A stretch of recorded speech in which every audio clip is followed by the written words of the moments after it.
Pernah nggak sih kamu kepikiran, gimana caranya satu negara bisa berubah drastis dari negeri pertanian kuno jadi kekuatan besar dunia yang bisa bikin negara-negara lain gemetar? Yup, kita ngomongin Cina. Negara ini dulu dikenal karena tembok besarnya. Sekarang dikenal karena kekuatan ekonomi dan teknologinya yang luar biasa. Tapi semua itu nggak terjadi dalam semalam, bro.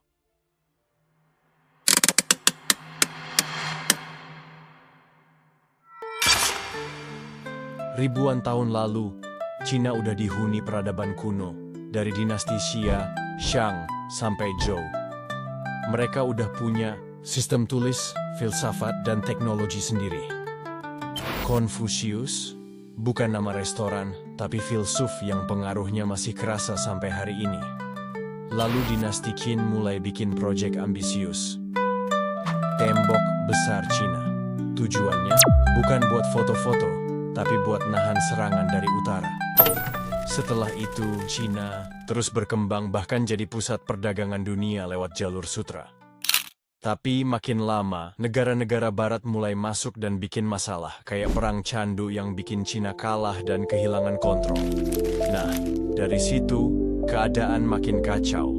Kekaisaran runtuh, muncul perang saudara, rakyat kelaparan, dan akhirnya muncul Mao Zedong, tokoh komunis yang bawa perubahan besar.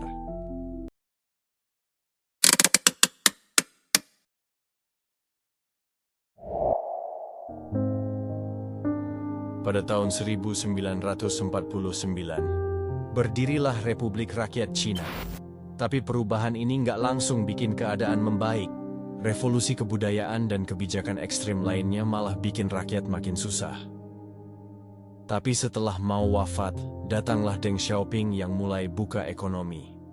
Dari situ, Cina mulai buka diri, pabrik bermunculan, investasi masuk, dan barang made in China mulai nyebar ke seluruh dunia. Ekonominya meledak, kota-kota berkembang pesat, dan teknologi mereka mulai ngeri-ngeri sedap.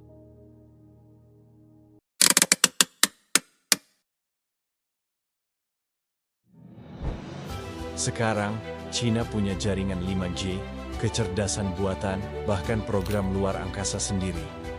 Tapi tantangannya juga banyak, dari konflik internasional, masalah HAM, sampai persaingan geopolitik, dan kita semua nontonin ini kayak nonton drama global.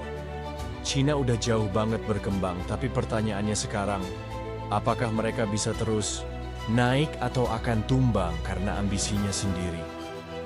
Dan buat kita, ada satu hal penting.